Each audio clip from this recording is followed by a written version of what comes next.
All right, the Houston Texans accomplished a goal this offseason, and now there's only a few more names that are going to move around. There's some free agents and stuff like that, but it's not going to be this crazy run of getting 10 15 undrafted free agents along with 5 to 10 draft picks that everybody has gone through in the last 3 to 4 weeks with the draft. And honestly, the last 2 months you had free agency, like everything was nuts. Stuff's still going to happen over the summer, and there's plenty to talk about, so keep watching these videos. But the Texans accomplished their main goal, and that was to win the AFC South offseason. The AFC South is becoming a much more competitive division. It has a lot of teams, in my estimation, that are kind of sneaky good. Like you wouldn't necessarily expect them to be. I think there's good coaching in the division. I think that there's talented rosters in the division. The one team that I have no idea what they're doing is the Titans. But we are going to talk about that. And Bleacher Report puts out articles this time of year, always talking about who won each division. And they have the Houston Texans as the AFC South division winners. So does Sports Illustrated. All right, you look right there. You got Diggs as the main picture. All right, so here's what I want to do in this video. I want to keep it really simple. First, I want to ask you the question. Do you think that the Texans did the best in the AFC South? Now, they obviously were, if they had done nothing, they'd still probably be the favorite just because they have Stroud, just because of Will Anderson, just because of DeMeco Ryans, to be completely honest with you. But do you think they did enough, and do you think they did a better job than the Colts, the Jags, and the Titans? All right, so let's take a deeper look at what the other teams did as well. So first, I'll give you a quick reminder of what your team did. You got an off-season grade of a B, which is fine. All right, you want an A, all right, but they're subjective. All right, so your key additions are edge Danielle Hunter, wide receiver Stephon Diggs, offensive tackle Blake Fisher, running back Joe Mixon, linebacker Azeez Al-Shaair, and defensive tackle Denico Autry. All right, let's just have a conversation for a second. How is that a B?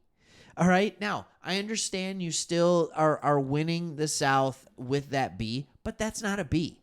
When you say I'm bringing in Danielle Hunter, Stephon Diggs, Blake Fisher, Joe Mixon, Al-Shaair, and Denico Autry, and what I'm losing is Blake Cashman, Malik Collins, Jonathan Greenard, and Sheldon Rankins, I'm saying like, yeah, I don't like losing Cashman. I don't like losing Greenard. I don't even like losing Rankins. But those guys became much better under DeMeco Ryans. So when DeMeco Ryans is going and getting one of his guys in Azeez Al-Shaair, like, okay, it's going to be fine. All right? They did a lot. Don't forget they brought in Cade Stover to be a great complementary piece, almost a clone of Dalton Schultz. Titus Howard can now make that permanent move to guard if Fisher is going to be a good right tackle. Like, you're securing things. This is really, really good. But the big name behind Danielle Hunter is Diggs. He's the more cute name, right? Like, he's the offensive firepower, what fans love to watch. I love watching sacks too, by the way. All right, but they gave up a second-round pick for Diggs. They gave up a second-round pick. All right, I'll take that all day over who I would have gotten in the second round. All day.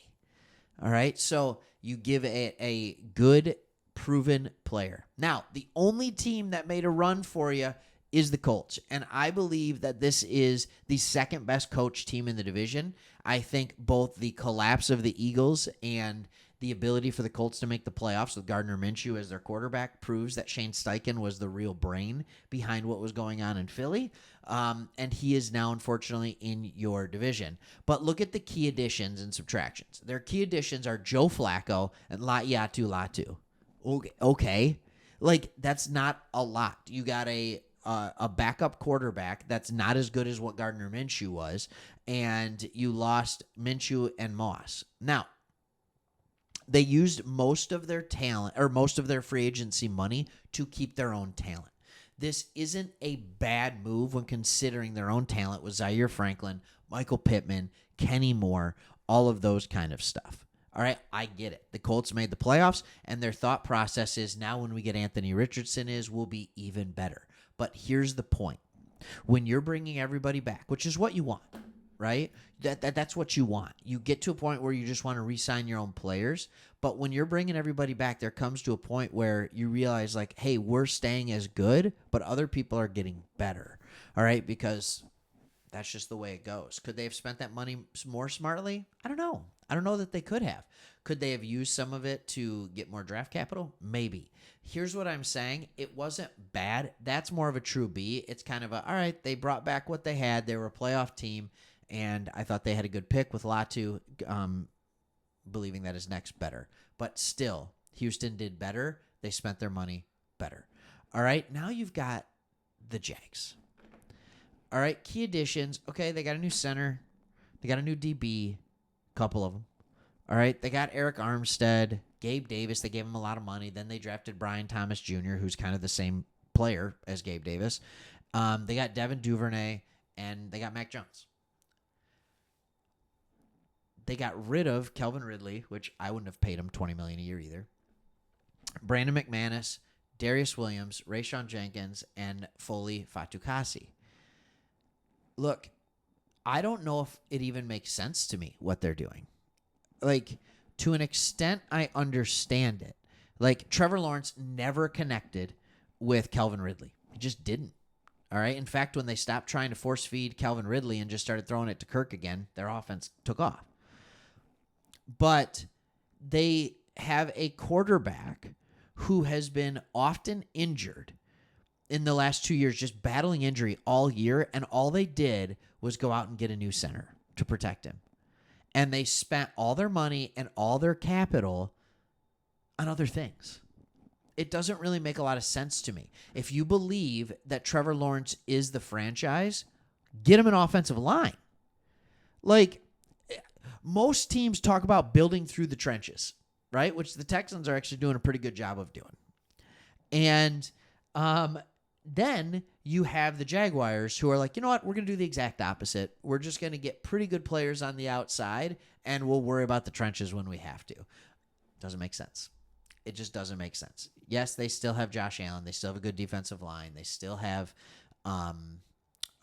what's his name? The rookie from 2 years ago that they drafted ahead of Hutchinson. Trayvon Walker. Like, I don't know what that was. But anyways, Jacksonville's going to Jacksonville. And then we have your final team, the Tennessee Titans. This is the most confusing offseason I've ever seen in my life. But let's talk about it. Let's give a ton of money to Calvin Ridley. Let's give a ton of money and draft capital to get L'Jarius Sneed. You got Cushenberry. He's okay. J.C. Latham, not a bad pick. That's not a bad pick. Then you go out and you get Tony Pollard, who it's like, oh, man, he showed he couldn't do it on his own, so maybe you're just going to do running back by committee. That's fine. And Uzier. But you lose Derrick Henry. You lose Christian Fulton. You lose Azeez Al-Shaair. You're welcome. All right? And you lose Danico Autry. You're welcome. And so they added quality talent. This is the best analysis I've seen. But they did it at an outrageous price. You build your team through the draft. The Titans have said, we're impatient. We're going to build through free agency. That doesn't work. It costs too much money. And they didn't get enough talent to be playoff Super Bowl talent around a young quarterback in Will Levis in order to make it work. It needed to be more talent. And they're trying to rush it while they have a rookie quarterback. They're trying to hit that window, and they just didn't quite do it well enough. That's my opinion. So, Texans win the AFC South in the offseason. They are the odds-on favorite to win the South. They should be. They're the best team. Just thought I'd give you a little context because as your team gets better in the offseason or tries to get better, other teams are trying to do the same thing. You just did it better. All right, thanks for watching. See you on the next one.